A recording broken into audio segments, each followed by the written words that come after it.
चलते हैं श्रीमद् भागवत महापुराण। प्रसंग चल रहा है महामहिम भगवान कपिल देव जी महाराज सिद्धासन पर विराजमान हैं और मां देहूति जी प्रश्न कर रहे हैं। पहला प्रश्न था कि इन दुष्ट इंद्रियों से भोगते हुए मैं बहुत ऊब गई हूं, प्रभु मैं कैसे इनसे निकलूं। कल चर्चा हुई। अब दूसरा प्रश्न किया माता देहूति जी ने, भगवान भक्ति का स्वरूप क्या है, मेरी जैसी अबलाओं को कैसी भक्ति का अनुष्ठान निर्वाण पद प्रदान करेगा। निर्वाण पद तत्व ज्ञान से होता है। वो तत्व ज्ञान ऐसा जैसे अमोघ बाण लक्ष्य का वेद, वो कैसा होता है, कैसी वृत्ति का ज्ञान होता है। योग किसे कहते हैं, योग के अंग कितने होते हैं। आप कृपा करके इस दुर्बोध विषय को सुगमता पूर्वक समझा दीजिए।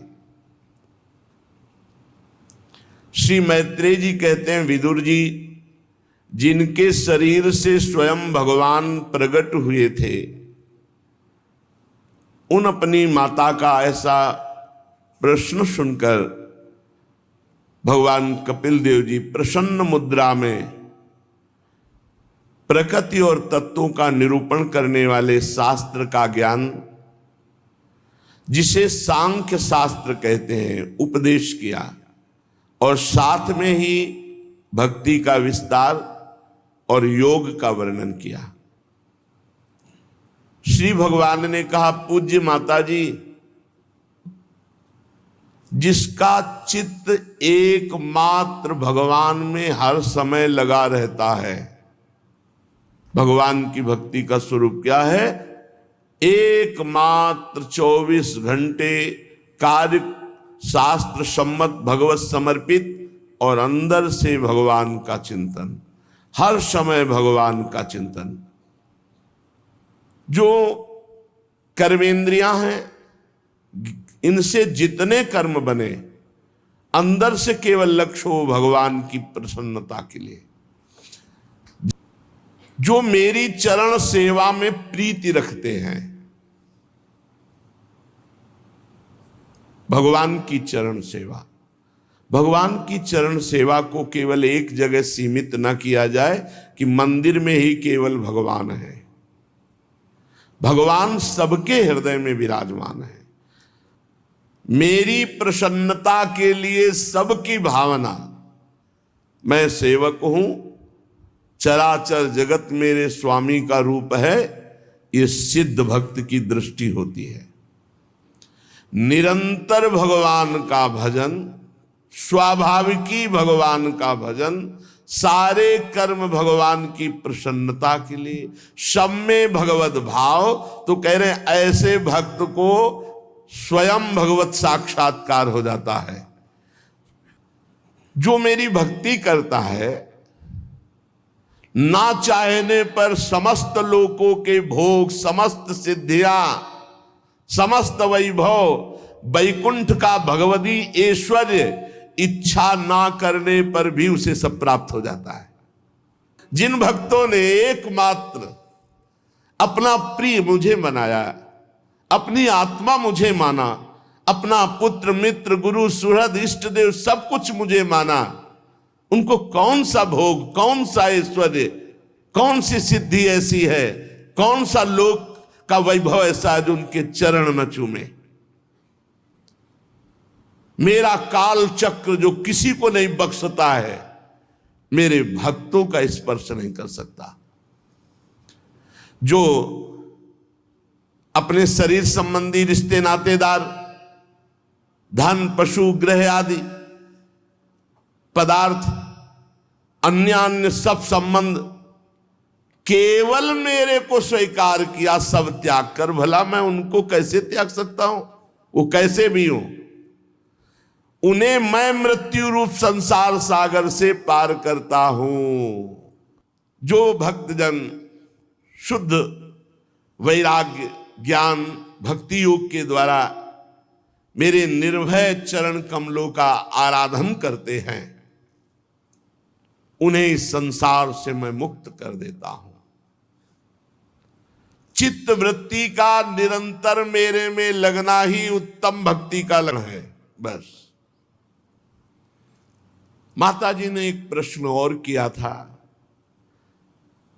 कि प्रकृति और पुरुष का तत्व ज्ञान होना, वो आप वर्णन कीजिए कि ये प्रकृति क्या है, पुरुष क्या है, तत्व ज्ञान क्या है। तो श्री भगवान ने कहा, माता जी आपको अब प्रकृति और उसके तत्वों का अलग अलग वर्णन करता हूं, जिसको सुनने से, समझने से, जानने से प्रकृति के बंधन से मुक्त हो जाया जाता है। सबसे बड़ा बंधन क्या है? अहंकार। जैसे बर्फ में चारों तरफ जल ही जल है, ऐसे संपूर्ण संसार भगवान से व्याप्त है। भगवान ही भगवान, सब कुछ भगवान बने, पूरे के पूरे भगवान बने। वही भगवान हमारी आत्मा है। जो आत्मा है वो अनादि है, निर्गुण है, प्रकृति से परे है।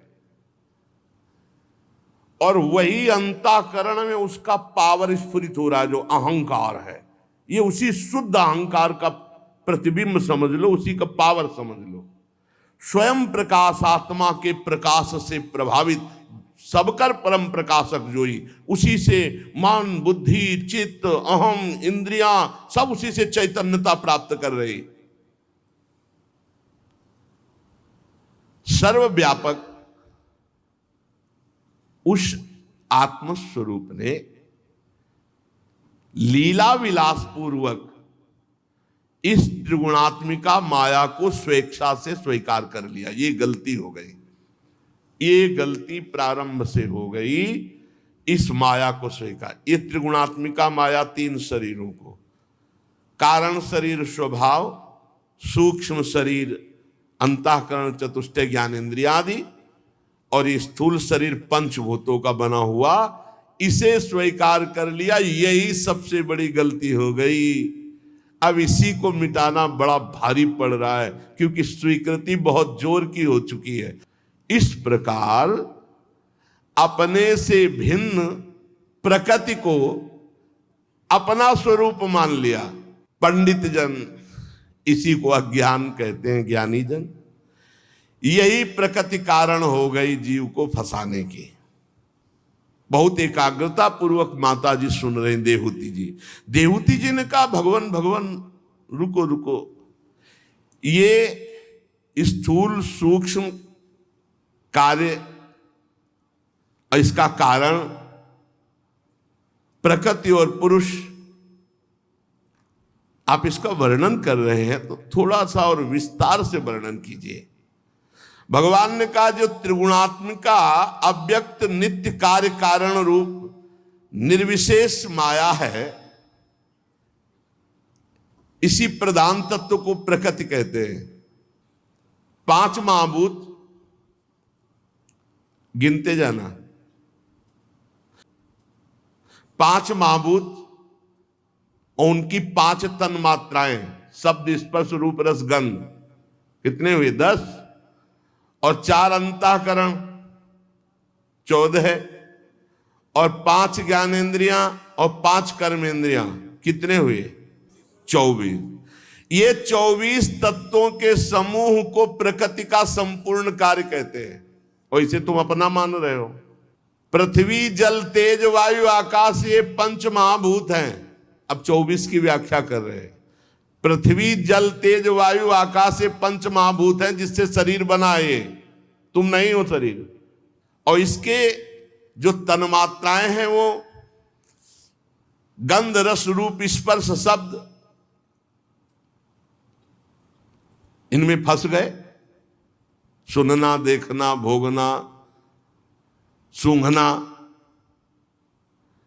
और ये श्रोतेंद्री, त्वगेंद्री, चक्षुरेंद्री, रसनाएंद्री, नासिका इंद्री, वाक इंद्री, प्राण इंद्री, पाद इंद्री, उपस्थ इंद्री, पायु इंद्री, 10 इंद्रिया, 5 ज्ञान इंद्रिया, 5 कर्म इंद्रिया।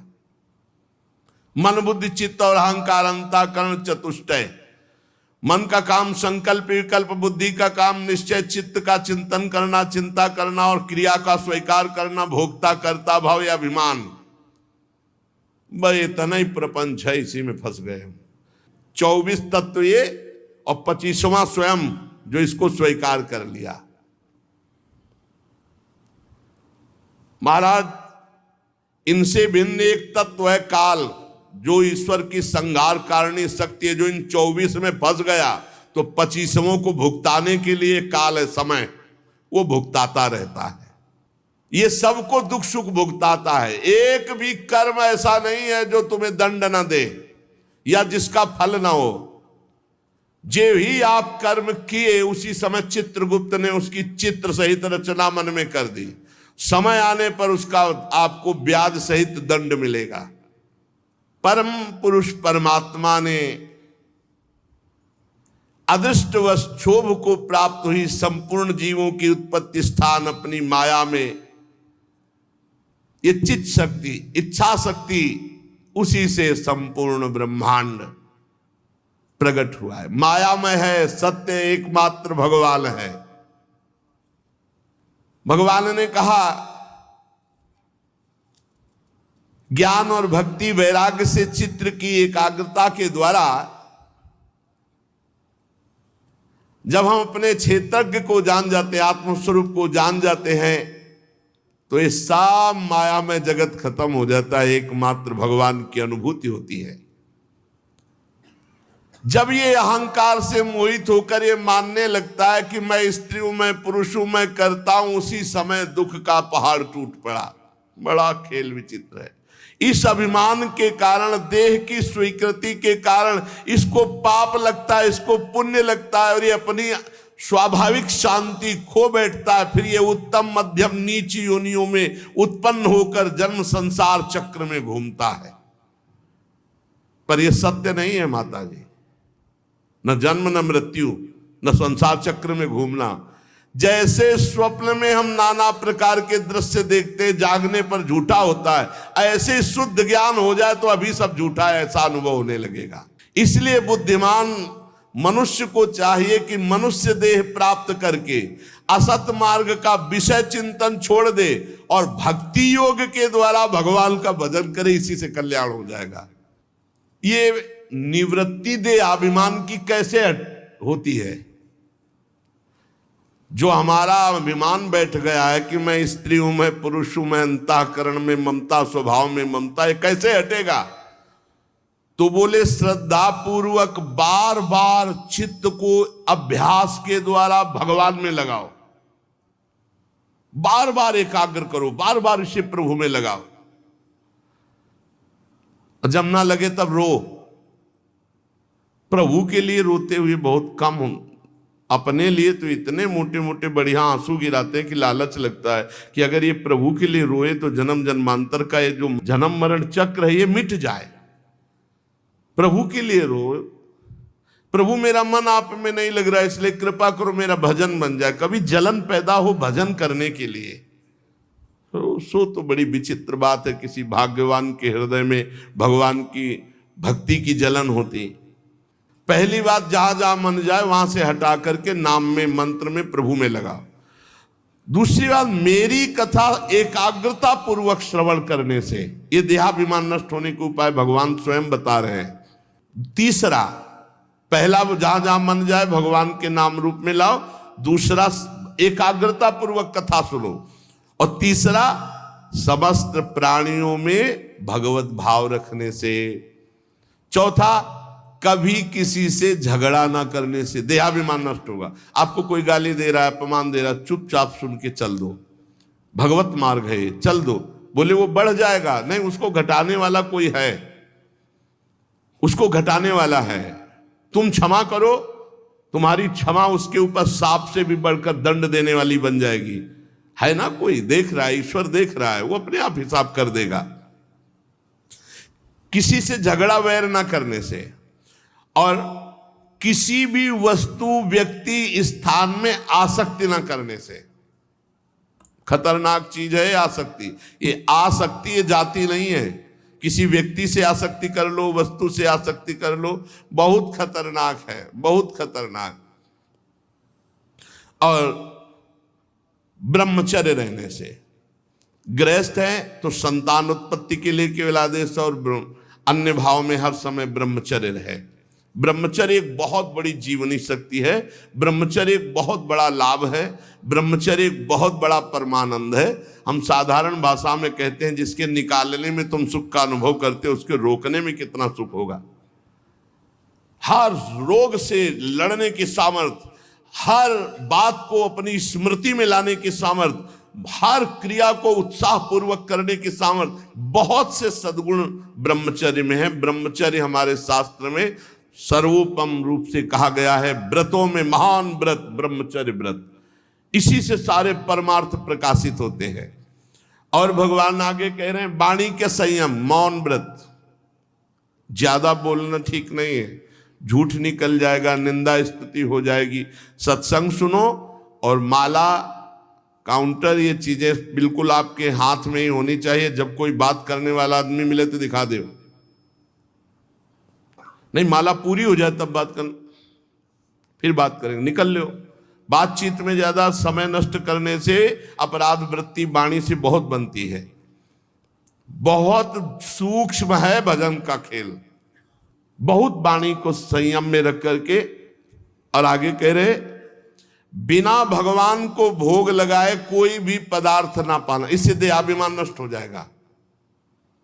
बलिष्ठ अर्थात भगवान को समर्पित करके ही पाया जाए, चाहे पानी हो, फल हो, भोजन हो। अगर वस्त्र आदि भी हैं तो पट प्रसाद, भगवान को प्रसादी करके धारण करे। वस्त्र आदि भी नवीन, ऐसे नहीं कि आया और फट से धारण, नहीं, हरि गुरु प्रसादी होना चाहिए। आपकी कुटिया में जो ठाकुर जी विराजमान है उनके चरणों में ऐसे पहले कपड़ा को धुलो, धुलने के बाद फिर प्रसादी करके, फिर हमने तो गुरु भगवान को तो दूसरे रूप में देखा। पहले वस्त्र धुल करके फिर रज में उसको फिर करके फिर श्री जी की प्रसादी करके फिर पहनना। जो आसक्ति रहित महापुरुष है, संपूर्ण जीवन भगवान को समर्पित है, ऐसी स्थिति में प्रारब्ध काम नहीं करता, भगवान का विधान काम करता। ऐसे महापुरुषों को प्रारब्ध काम नहीं करता। और चमत्कार तो रजिस्टर भर जाए, इतने चमत्कार, चमत्कार ही चमत्कार, अलौकिक चमत्कार। अब ध्यान से फिर सुन लो, विश्राम होने जा रहा है। नंबर 1, जहां जहां मन जाए वहां से हटाकर नाम मंत्र में लगाना। नंबर 2, भगवान की जब कथा सुने तो पूरी एकाग्रता पूर्वक भगवान की कथा सुनना, और यह बात रखना कि अगर कोई प्रश्न कर दे तो हम कथा के विषय में बता सकें। तीसरी बात, समस्त प्राणियों में भगवत भाव रखना। चौथी बात, किसी से झगड़ा न करना। पांचवी बात, किसी भी व्यक्ति, वस्तु, स्थान, भोग सामग्री में आसक्ति न होना। और पांचवी बात, ब्रह्मचर्य पर ध्यान रखना। छठी बात, प्रपंच की वार्ता न करना, मौन व्रत का आश्रय रखना। और सातवीं बात, बिना भोग लगाए कुछ भी खाना पीना पहनना नहीं। इससे देहाभिमान नष्ट हो जाएगा। बड़ी सरल बात बताई। भगवान कह रहे हैं अगर ये बात आप मानोगे तो भगवान आपका देहाभिमान नष्ट कर देंगे, भगवान आपका बंधन नष्ट कर देंगे, भगवान आपको मायातीत कर देंगे। उपासक को चाहिए कि जो भोजन मिले परिमित भोजन करे। परिमित माने होता थोड़ा।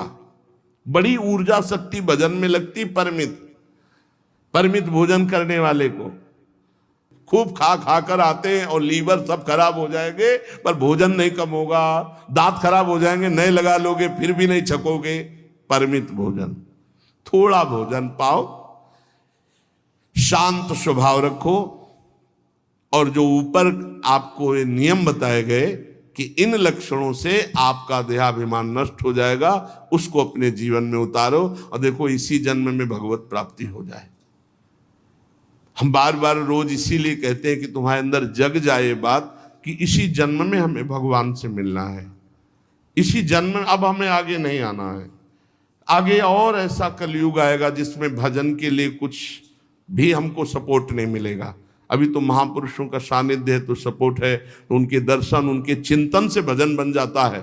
उनके डर से इंद्रियों मन कांप करके सही मार्ग में चलते हैं कि अरे कहीं उनकी दृष्टि में अगर हम, तो फिर जीवन का मतलब क्या।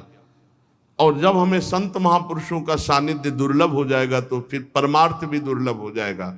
अभी अवसर है इस जन्म में हम भगवत प्राप्ति का पूरा प्रयास करें, और अंत तो भगवान की कृपा से। आपने जैसे आज प्रारंभ में सुना था कि अंत में प्रभु आकर स्वयं साक्षात्कार करके जीव का परम कल्याण कर, जीवन भर मेरे लिए प्रयत्न किया है, लो फल फिर परम पद। अभी आपने सुना कि जो भगवान की आराधना करता है अनन्य भक्ति के द्वारा, तो बिना मांगे भगवान उसे दर्शन देते हैं, संभाषण करते हैं, भगवान उसके साथ बातचीत करते हैं। ये सब लाभ हमें मिले यदि हम एकाग्रता पूर्वक जो अभी वर्णन हुआ उसका मनन करें और उस पर चलें। शेष चर्चा आगे। श्री राधा वल्लभ लाल।